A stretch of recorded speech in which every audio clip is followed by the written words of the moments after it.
Hey everyone, welcome back. Today we're diving into a case that's both fascinating and really disturbing. Oh, yeah, definitely a tough one. The Green River Killer, Gary Ridgway. Right. We're going to be looking at, we've got like a deep dive article on the case, some background on the miniseries about the investigation. Okay. And we're going to try to understand not just the horrific facts, but what made this guy tick, Right. how he evaded capture for so long, Mm.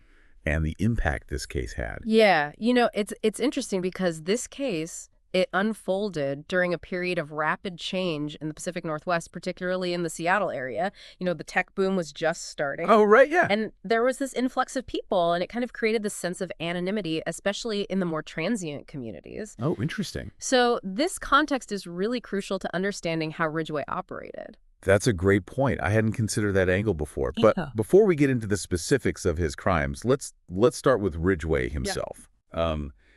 Th- from what I've read, he seemed like a completely normal guy. A truck painter, had a wife, blending in with everyday life. Yeah, that's a common thread you see with serial killers, that ordinary facade. It's Yeah. almost like a survival mechanism, allowing them to move undetected within society. Yeah. But that's what makes them so terrifying, right? It's like this realization that evil can lurk beneath the most mundane exterior. Yeah.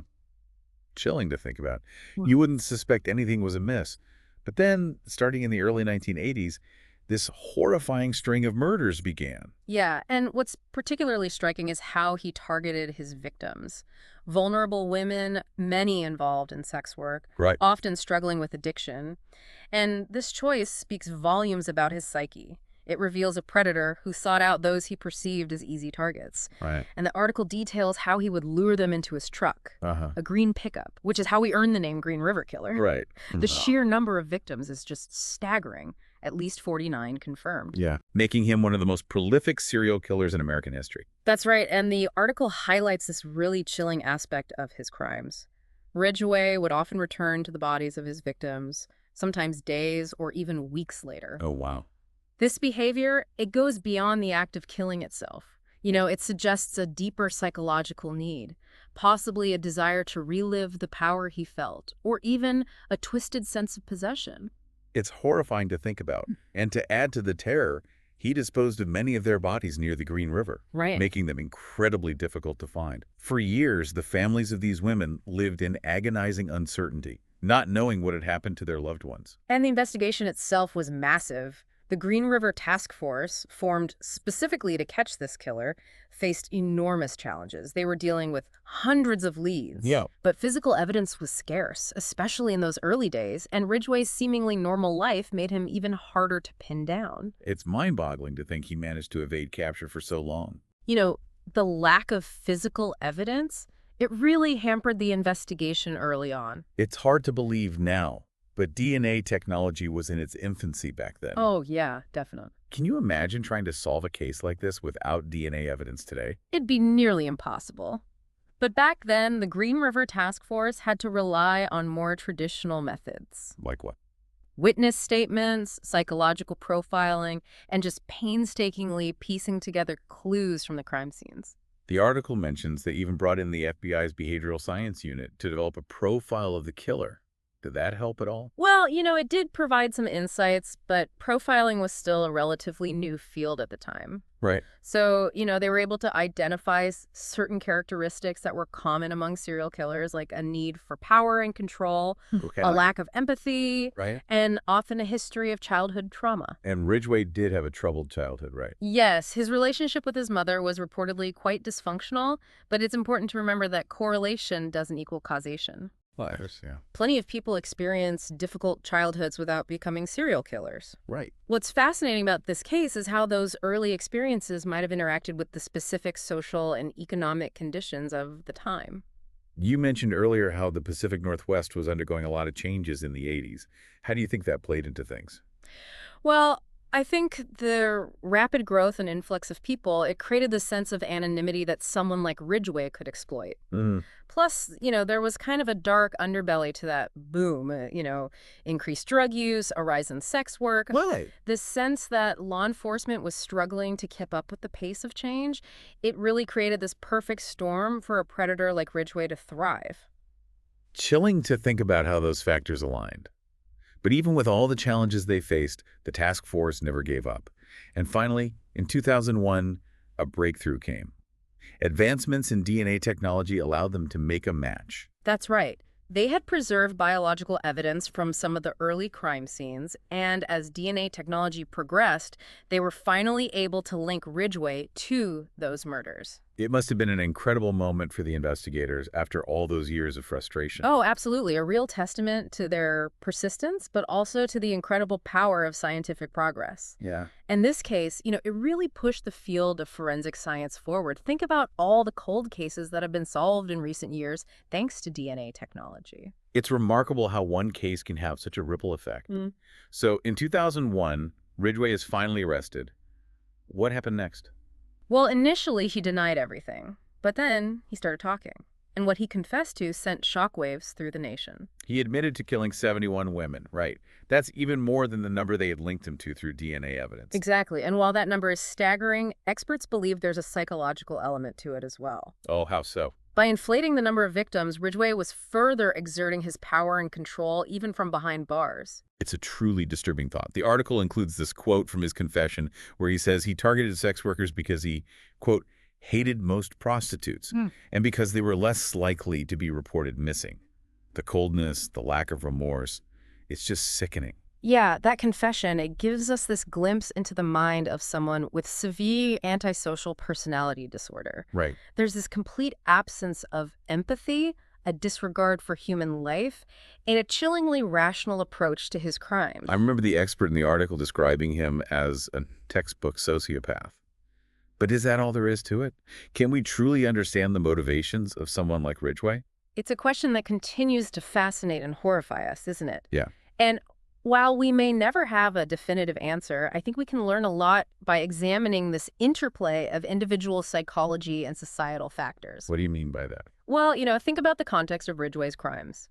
He operated in a time and place where certain groups were marginalized and dehumanized, particularly sex workers. Yeah. Their disappearances often went unnoticed, their lives deemed less valuable by society. Yeah. This created a climate of vulnerability that a predator like Ridgway could exploit. It's a tragic reminder of how societal biases can have real-world consequences. Absolutely. And this case, it forced a reckoning with those biases.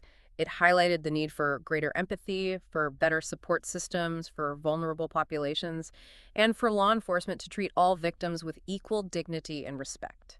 The article also discusses how the Green River Killer case led to significant changes in how law enforcement handles serial killer investigations. Yes, this case was a watershed moment.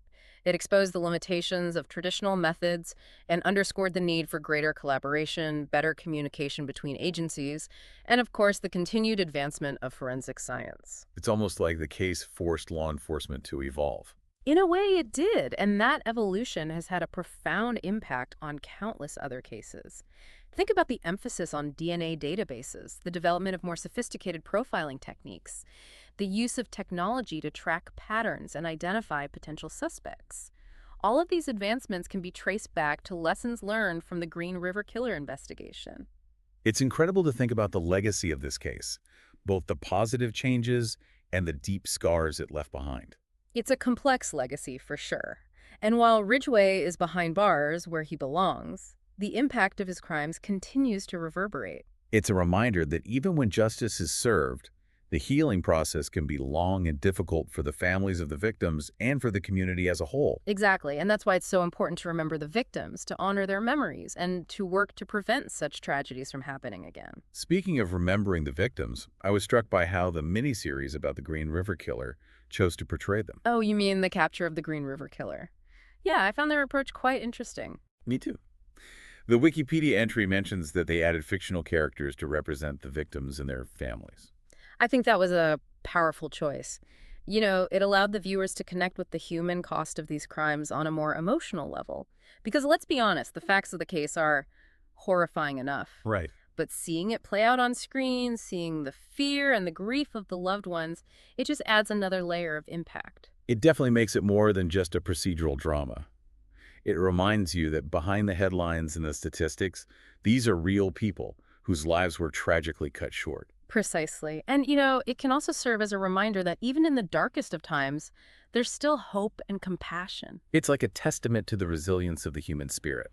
Exactly. And that's what makes these stories so compelling, even decades later. Hmm. They force us to confront the darkest aspects of humanity, but they also remind us of the importance of fighting for justice, of protecting the vulnerable, and of never giving up hope.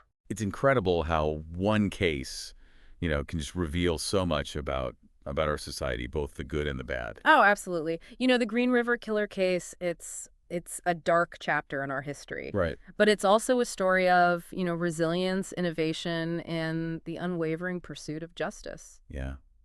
It's made me think a lot about how we view and treat the most vulnerable among us. That's one of the most important takeaways, right? This case, it really forced society to confront its biases, to recognize the humanity of those often overlooked or marginalized. And it led to real changes, not just in law enforcement, but in how we approach, victim advocacy and support for at-risk communities. It's a legacy that continues to unfold. Even today, we're still grappling with the lessons learned from Yeah. the Green River Killer case. So as we kind of wrap up this deep dive here, what are some of the key things you hope listeners take away? Well, I think it's essential to remember that evil can, it can wear many faces. Gary Ridgway was a master of deception. He hid his dark side behind this facade of normalcy. It's a chilling reminder that we can never truly know what lurks beneath the surface. Yeah, that's a sobering thought for sure. And it underscores the importance of being aware of our surroundings, of trusting our instincts and of speaking up if we see something that seems amiss. Absolutely. But it's also crucial to remember the power of perseverance. The Green River Task Force, they never gave up, even when faced with these seemingly insurmountable challenges. Their dedication ultimately led to Ridgway's capture, and it brought a sense of closure to the families of his victims. And it's a testament to the power of scientific progress too, right? I mean, advancements in DNA technology played a pivotal role in solving this case. And those advancements, I mean, they continue to impact criminal investigations today. That's right. The Green River Killer case, it was a catalyst for innovation in forensic science, and its impact, it continues to be felt in countless other cases.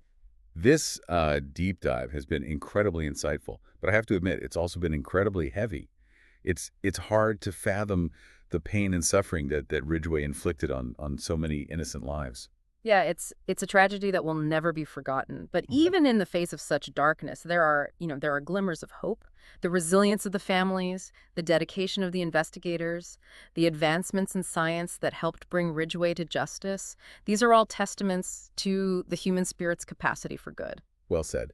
And as we conclude here, I'm left with a sense both sadness and determination. Yeah. Sadness for the lives lost and the pain endured, but also determination to learn from this case and to work towards a world where such tragedies are less likely to occur. I think that's a really powerful sentiment. The Green River Killer case it's a stark reminder of the darkness that exists in the world. But it also highlights the importance of compassion, resilience, and the unwavering pursuit of justice. This deep dive has certainly given us all a lot to think about, and I hope it encourages our listeners to not only be aware of the dangers that exist, but also to be inspired by the examples of courage and determination that this case revealed.